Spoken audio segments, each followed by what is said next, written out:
Hey guys, it's Victoria and welcome back to FemmeHead. Today, I want to talk about training for my first ever marathon. If you've been following along, which is my vlog channel, I link it here, wherever side it is, and down below. Know that I've started running recently and I've gotten a number of questions of like, why are you running? What's your training plan? What do you eat? How have you run so far? And so I decided to make a couple of videos about it on my main channel because there has been a lot of interest in it. So we're going to talk about that today. One random morning at the end of June, Michael and I woke up and like out of the blue, he was like, Victoria, I think you should train for a marathon. And I said, no, absolutely not. There's no way I could run a marathon. Maybe I could do a half marathon. Like, I don't run, Michael. And he said, no, that's not hard enough. You need a challenge. I think you should do a marathon. And so I got up and I was going about my day, and as I was thinking about it, I was like, you know what? Screw it. I could do a marathon. Like, I am young, I am healthy, I have nothing holding me back. Why wouldn't I do it? And at the same time, like, I'm not a runner. Don't work out. I do yoga a few times a week. Why am I not doing this? Why am I not putting more exercise and movement into my days? And so I went out to the kitchen where he was making breakfast or something, and I said, okay, I'll do it. But you have to make my training plan. That's the deal. And he said, of course, like, this is gonna be so much fun. It's gonna be awesome. You're gonna do great. Well, it turns out I ended up making my own training plan, but we'll talk about that later. So knowing nothing about running or training plans or getting ready for a marathon, I went online and did a lot of research, and I still have a lot to learn. You don't have to tell me that. Like, seriously, don't tell me that down in the comments. I already know it. But also from the perspective of someone who is not a runner or an endurance athlete, you can get really great advice from people who have been running for years and years and years. But I think a lot of people are scared to start running, or think they can't because they can't run more than a mile without having to walk or stop.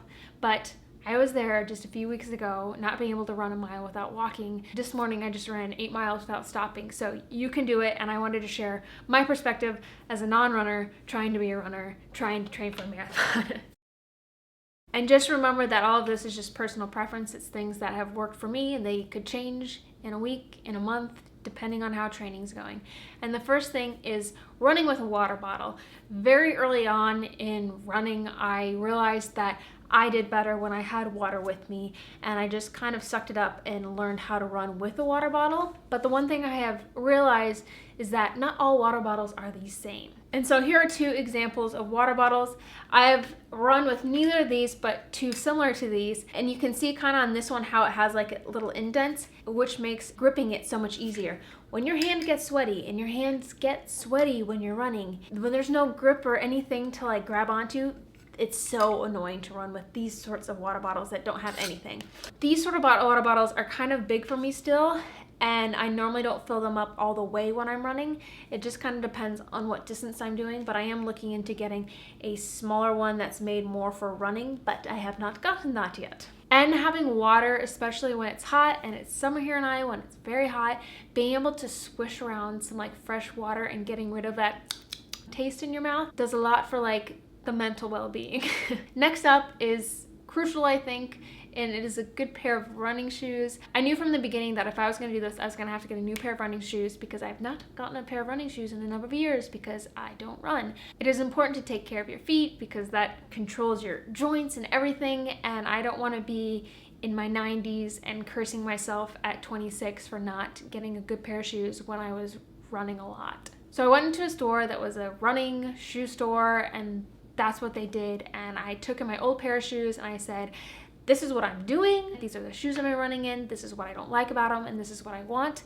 And I tried on probably like 6 pairs of shoes. He watched me walk, measured my foot and that sort of stuff, and I chose a pair of shoes. But one interesting thing I learned is I am normally a size 9 in shoes and just regular shoes. And so I was running in size 9 shoes, but I should be running in a size 10 shoes. When he said that, I was like, of course that makes sense. That's why my toes hurt at the end of some runs, because my feet were probably like, bleh, just sweating and expanding and rubbing against my shoes. So these are the old pair of shoes I was running in. They were Hoka's, and they were fine. I really liked them when I first got them because there's so much cushion. They were too clunky for me this time around running. Like, I didn't like them, and I wanted something that was like a little bit sleeker. I ended up getting these Mizunos. So these are size 9, these are size 10, and these have a lot of structure and support, and I absolutely love them. I can actually tell a difference in running with these versus these.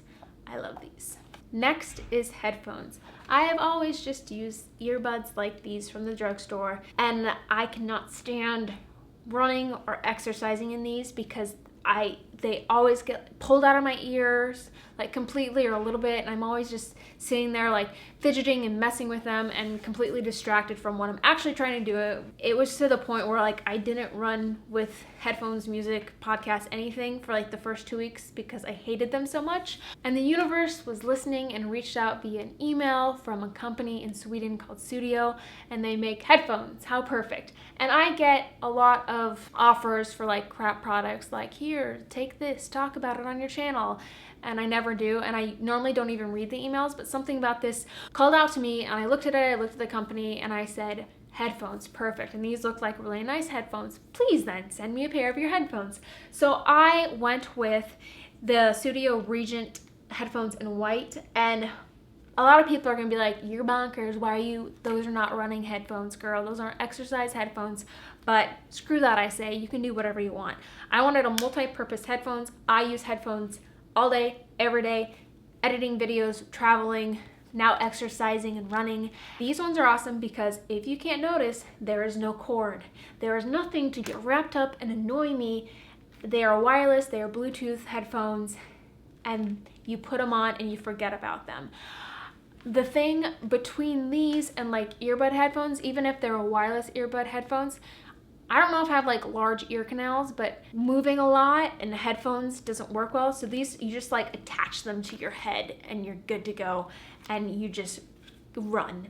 On some long runs towards the end of it, I will notice that they'll kind of make my ears a little bit sore, but I just have to slightly like adjust, shift them forward or shift them back, and then I'm good to go. So I have been absolutely obsessed with these. Not to mention they're pretty, they're really good quality, and I use them to just like edit videos, day-to-day stuff as well. So I will link these down below if you want to go check them out. I got the Regent in white and I really like them. Next, kind of going along with that, is some sort of book, music, podcast, something to entertain yourselves while you run. At first, I did not listen to anything, because I didn't like headphones, but I was so out of shape that I couldn't focus on anything else other than like how much I hurt. But now I'm to the point to where I can actually listen to something, enjoy something, and I found currently I like listening to podcasts, and one podcast in particular like holds my attention better than others, and it is called Birthful. Yes, it's about like pregnancy and birth and postpartum and a range of those topics, but I find it absolutely fascinating. Probably partially because my sister is about ready to give birth to my little nephew, and it is the first baby in our family in a very, very long time. If you can imagine, like pregnancy is very connected to what I already talk about and do, so I'm very interested in that as it is. So it's a fascinating podcast. I will link it down below. You should go check it out.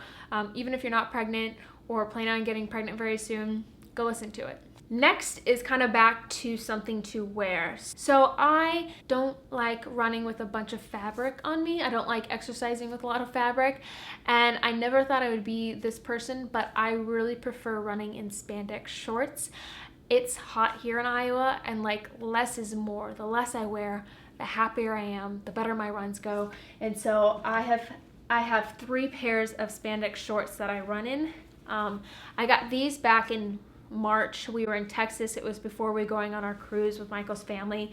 They were like $9 from like Kohl's or JCPenney, and they're pretty good. They're kind of a bit loose at the top, so they don't hold in my phone so well because I don't run with an armband. That's another story. But I have these pair. I like them. The next pair are New Balance, and I like these too, but they're a little bit short and sometimes my butt cheeks pop out. But I don't care. You pull them down, that's fine. My favorite pair are this Under Armour pair. These right here, and these are what I normally always run in. They're super comfortable, and they're tight enough to where I can put my phone like right here by my hip. There's no like chafing, no rubbing, no fabric getting in the way, and I really like spandex shorts. The next thing going along with that is good sports bras. So I had a couple pair of sports bras, but I really only had one that I could run in because one was just like too thick. One had 0 support. This is the one that I used to run in, that Champion, I think it's Champion brand. And so I will run in this one. And then my current favorite is one that I also got with those new pairs of shorts, is this New Balance one, and it's like a little bit longer, so it has a bit more coverage. And I absolutely love running in this one. I always start in a shirt, but I never end in a shirt because I get hot and then I'm just like, get this fabric off of me. So I like running in spandex and sports bras, and I know that's maybe a bit revealing or not enough for some people, but I really enjoy it.